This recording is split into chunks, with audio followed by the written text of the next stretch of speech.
check out the website jfresh.co.uk. What's good, people? It's your boy Jay Fresh right here. I'm with a guy who's released his debut EP, and I'm feeling that boom bap flavour. We talk about Parallax. Welcome, brother. What's up, my man? I would shake your hand, but I literally do not have any hand spare. It's all good. Thank you for the invite and bring me down. It's all good, man. Now listen, I first got to know about you from your debut EP. Nice one. Talk to me about it, man. I'm loving that sound. Thank you, my man. I mean, my debut EP, that was just something, I built that over years. Like, I mean, I sort of spent a long time working on just getting my craft together, getting the lyrics together, getting the flow, getting my sound as an MC down, and then working on the production. I was working on just beats over the years, like little loops, and getting the whole structure down, and then working on the engineering and the mixing. I was doing a lot of production because I started off actually rapping and then sort of took a break for a bit and just worked on the production and just the sound. I was just trying to make it happen myself. So then it's funny because it all started out like I was living in like a little box room in Whitechapel, had like this shitty little flat, and I had to make some sort of recording space in the yard. And so I got these little hooks, screwed these hooks in my roof, and then hooked up this duvet and made this like little like bodge booth out of it. Love that. And, that was, I was actually getting some all right sounds out of it. I was all right sounds, and then I moved house to a bit of a bigger room. And like me and my mate, we like took it to another level. We watched all these videos on like building like a big box out of wood, and we found this one video that was of how to make a shipping crate that would ship a motorbike. And we basically fucking DIY'd this massive wooden box and then slotted it in my room and then soundproofed that out, put a curtain, and now I've got like a sick booth in my yard. And then basically hooked that up to all the stuff I've learned with the production and then my style, and I'd already written the EP, what I mean, over time, and got it like, perfected it, and then, laid it all in that new booth that I built, and then engineered it all down, mixed it all down, and that's what took ages, because it was like, I looked at it like, I didn't just want to put 5 tracks that would just, you're just spitting on a beat. I wanted to make it like an audio movie, something that goes from A to Z. So it's got little skits, it's got, a lighter start and ends a bit darker, and there's little bits in between, and it all flows. And that's how I wanted it. I wanted it to be like a mini album, something that has context and concepts, and it's not just, rapping on a beat. And that's what I did with a lot of production, because I added little bits in there, like added little sound effects, added little breaks in between the flow and stuff like that, like the intricate things that people, to detail you know what I mean. And it was a personal thing. I didn't want to rush. Like, I took my time, and all these little things created like a really organic thing, because like my boy Sam Zircon, he produced a beat on there, Hip Hop Philosophy, and one of my other boys, Fredo, he produced another track called Strength, and me and Sam Zircon also did a collab on the intro to the EP, but the rest of it was all produced by me, and the whole release was engineered by me, other than Hip Hop Philosophy, which was engineered by Sam Zircon. But it was a very, I did it the way I wanted it, very independent. It took a long time because I did everything myself and I built everything up. But in the end, it was like a nice introduction. And then when I took the time with the videos and put everything out, and then put a lot of work in with the press and things like that, and the branding, it just came together as a nice, giving people a proper package that's like, decent quality. And when you come to the socials and things like that, it looks like there's time and effort spent. I've just released an EP. I haven't got albums and loads of mixtapes and stuff, but you've got a general idea of where I'm going with the brand. Do you know what I mean? Yeah, totally. I mean, I love the story about the homemade studio, the room within the room. I love that, because I can relate to stuff like that myself, like practicing DJing with like one deck on the floor, the other deck on top of a chest of drawers. You know what I mean? Being unable to mix. Times have changed. I can't mix. But no, I appreciate that struggle, and I love to hear that, man, as well. And obviously you touched upon your role, not only as the rapper, as the writer, as the executive producer, if you will, making the beats and everything yourself. The fact that you've got a firm grasp over all elements of the output. Does it make it hard to like ever be truly happy with the record that you've done? Yeah, I mean, definitely. Definitely. I mean, when I made the record, I was tweaking it constantly. Never happy. But it's all about where you want to take it as an artist. I've always had a vision. I know where I'm going. Do you know what I mean? I know what I am as an artist. I know, you know, you develop yourself and you find out more about yourself as you come out and you're more comfortable with yourself. But I knew where I was going with it. So it was just, yeah, I would tweak things like a lot or whatever, but I knew that once it was at a certain point, I could leave it, you know. And it did take a lot of editing and manipulation, but then I know sort of when it's at that level, because I envisioned it. I knew I had to add all these bits here and get the mixes to the sound that I wanted and have it all sounding like one thing, you know. Not just you banged 5 tracks together and they're all different sounds. It's like I wanted to have a like when I was even mixing it, you know, all the beats, if you make a different beat, they're going to have a different sound slightly, and you have to then executively like oversee and produce the whole project, like edit little bits on little tracks so then it sounds like one sound. Do you know what I mean? Like, even though they're different tracks, that EP has a sound to it. They have a sound. They sound simple. They sound like, you know, they've got a theme, and that's something that. So even that's the editing phase, and the little intricate bits are the bits that take a while. But then in the end, man, what matters, you know, if you got 2 mixtapes out that are just scrappy tracks or 6 strong tracks that you're happy with and you spent time on, you know, less is more. Less is more. And everyone with the internet nowadays, they're really, you know, they're really conscious on just banging as much as they can out, and you can just make a tune right here, like just put some bars on it and then bang, it's on the SoundCloud and you're like, you know, everyone can see that for the rest of your life. And it's just about, for me, I was so not worried, but I was conscious on first impressions and making that sort of impact. So yeah, you can tweak a lot, but in the end, take the time you need to take to get it to where your vision wants to take it. And you know, once you're happy, you're happy. And if it's, you know, you're always going to be making better stuff, like, you know, hopefully down the line. And you know, just do the best you can for what you have, and yeah, just move on from there and stay positive and just keep doing it. Like, yeah, man. I mean, when I bought the EP of Bandcamp, thank you as well. Thank you for purchasing. I got to be honest, I was slightly disappointed. And I'll explain why. I was slightly disappointed because there were no hard copy CDs left. And I was hoping that you might bring me one today, but I got a feeling they're sold out worldwide. Yeah. They're sold out right now. Yeah. I mean, I'm pretty blessed to have, you know, I've worked hard and I did put the promo in to spread the word, but it's nice to know that there is an international fan base that are paying, you know, for hard copies. Who still want the old school. They still want something tangible to hold or to put on the shelf, man. And that's like, you know, exactly what you just said there. That's basically the philosophy behind why I did, you know, hard copies, because, you know, I would have loved to have vinyl, but, you know, I was investing myself. I invested in everything. So I put the dough up, you know, for CDs. And funny is I went to one person before and the quality wasn't quite good on the print. So I decided to go to someone else and took a little bit extra time, like delayed the release a little bit. But in the end, like with the hard copies, I was really happy with how it came out. Like, me and my friend Hayley Catlin, shouts out to Hayley Catlin, she helped me design, you know, my artwork, and we were just bouncing ideas together. And, you know, when it came together, it fitted really nicely on the digipack rather than like a plastic jewel case, and that was more money. But I knew, for me, you know, again, like I was saying, I'd rather have, you know, less units and better quality than, you know, cut the costs and give you some cheap CDRs. Like, you know, why? I don't want to pay for that, fam. You know, you're paying for something tangible, and if you've got something beautiful there that's nice to touch, and, you know, people love it. And it's funny because one of my boys, he was like, oh yeah, you know, you should like sign the number. Like, shouts to my man Pat, one of my close mates. He's always got a good opinion on my thing, but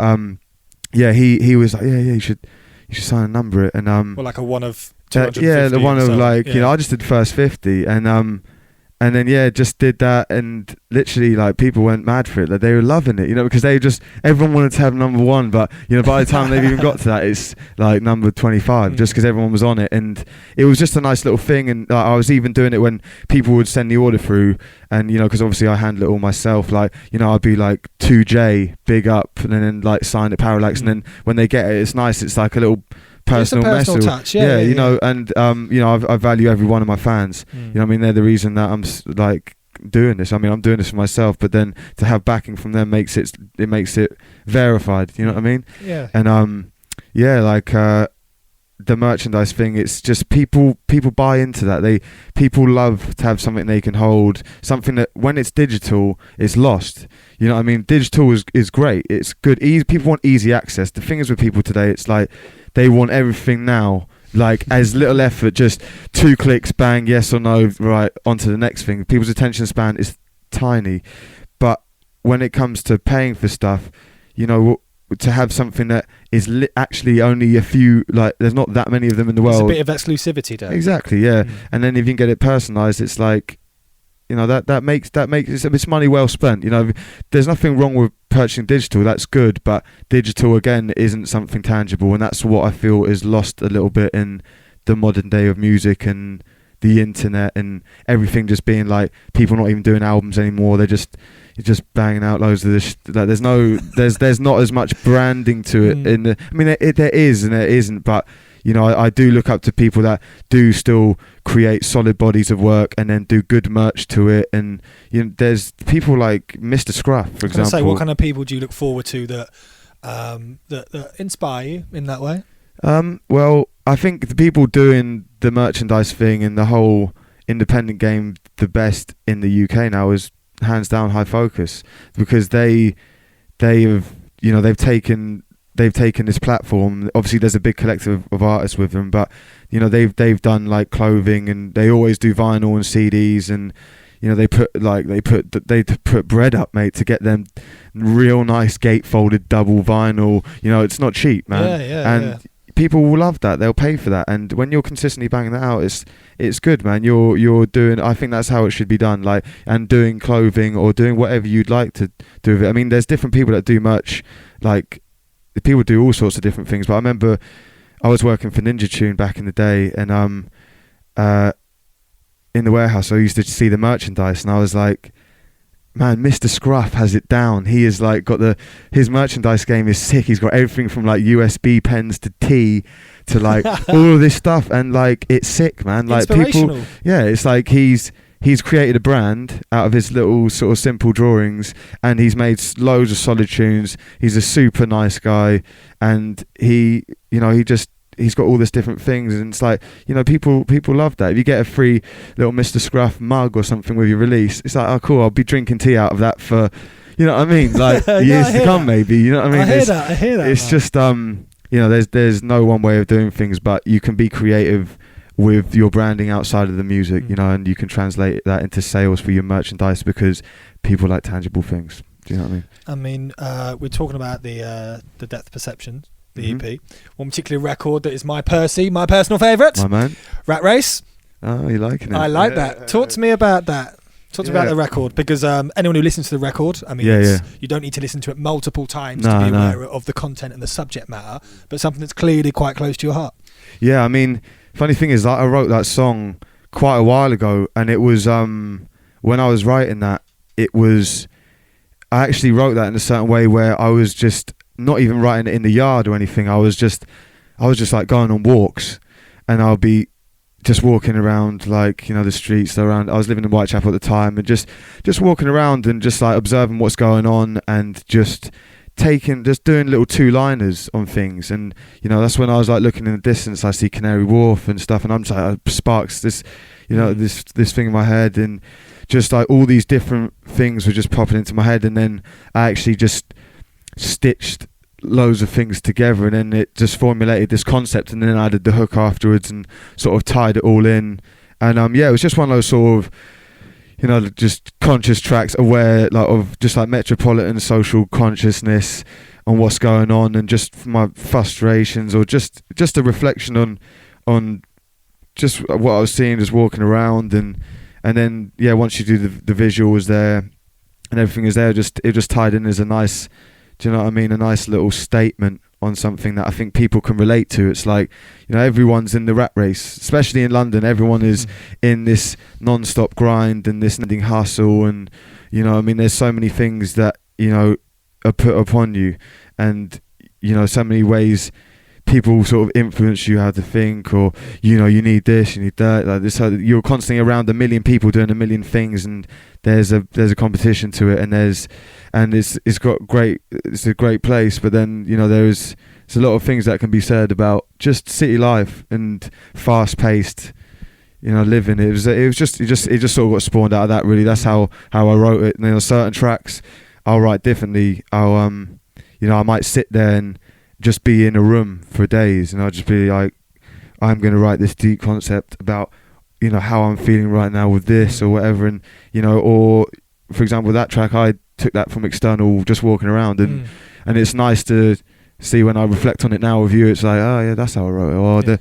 Or whereas I might be doing something new now and it's different approach, but it's different every time. And yeah, I'm glad how that came out, and definitely happy with the visual. And yeah, man, it's a nice extension on what I was doing before. So yeah, it's good. And just before we sat down here in the studio, we were talking about shows. Yeah. Now you yourself, you've supported some of the heavyweights in the game. You've had some shows here in the UK, but also further afield as well. And you've got a show coming up very soon. Talk to me about that. 27th of March, is that correct? Yeah. I mean, we're just seeing what's going on with that. It should be basically, we're just waiting for all the confirmation with everything, but it's basically going to be at Art Fix in Soho, and that's going to be for the Rude Adams launch, because he's got a new mixtape called Hunger Pains 2. So yeah, it should be good, man. It should be a nice little intimate thing, like just it's a nice little venue. It's pretty central, and yeah, it should be good, man. There's a few artists playing. I'm enjoying to get down there and perform again. Like just yeah, man, just trying to line up all the shows for this year. Like last year was a good year. Like played up and down the UK, supported people like Dead Prez. That was amazing. I was out in Asia, like managed to do a show out in Indonesia. Like, man, they love it, man. Like, I was a bit skeptical at the time. I was like, I was just gonna go down. Like, what's gonna happen? But yeah, man, they love it, man. And it's just nice to see people that don't even speak the language. People obviously understand English, but it's just the message, and people can just feel the vibe. Is what they obviously understand it, but it's that.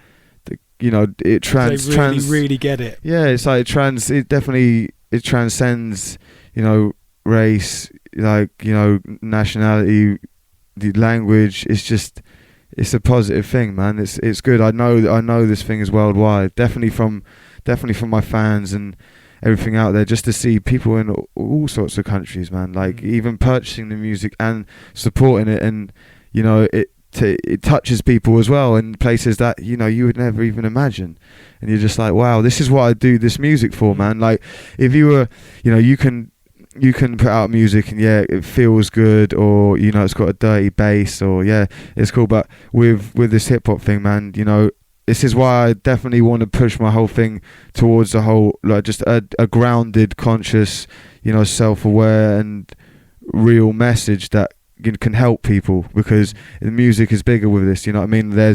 You become responsible for what you're saying, and if kids are looking up to you, you want to elevate them. You don't want to fucking pollute them with some bullshit. You know what I'm saying? So I think for me, like, I'm looking forward to taking the message just to that next level, I think. And yeah, translating that through the shows, really. Like when I do a lot of shows, like I have quite an animated and hype live show, just no hype man, just me, but I've like refined the show over years. And yeah, I'll just I believe in what I'm doing. I deliver it with a lot of passion and animation, and like people just feel it, you know what I mean? And that's why I love doing the shows, because it's that direct communication with the fans, or with the soon to be fans, and that's like what pays off. That's why I love performing, and it's just that thing of the direct payoff for what you're doing. You can make a tune, yeah, it's hard, and you can make a video, people like it, and it's great, but then when you do it live and they're feeling it in the moment, and you can command them to think a certain way, you can veer off the track in between your tunes and say something personal to someone, and you see a fan that's come out, you shout them out by their personal name, you know what I mean? Acknowledge them, and they'll be like, he's just a normal guy like me, and that's what people need to understand. I'm no better than anyone else. I'm just the same as them, but I've just put work in, and you can take this places, and it's all about sort of sharing that positive journey and passion of just making your dreams happen with the fans. That's definitely sort of what I like projecting through shows and just with the music. So yeah, and it's part of the beauty of live performances and live hip hop as well. Yeah, exactly. You know what I mean? It's the live element. You don't really know what's going to happen. You're not sure. Anything could happen. You know what I mean? Exactly. Well, I'm looking forward to seeing that, and who knows what else more at your show. Yeah, exactly. Who knows what's going to happen? Yeah, exactly. Well, listen, bruv, thanks for coming down. It's been great to catch up with you. No worries. I am looking forward to getting my hard copy of the EP. If there's any chance that can come out of anywhere. Hopefully we can get some more stuff sorted. But yeah, definitely. I won't be asking you for the glossy two-sided vinyl. I know I'm not worthy of that just yet. Well, maybe you are. We'll work that out, man. Cool. No, of course, man. Of course. Check out the website jfresh.co.uk.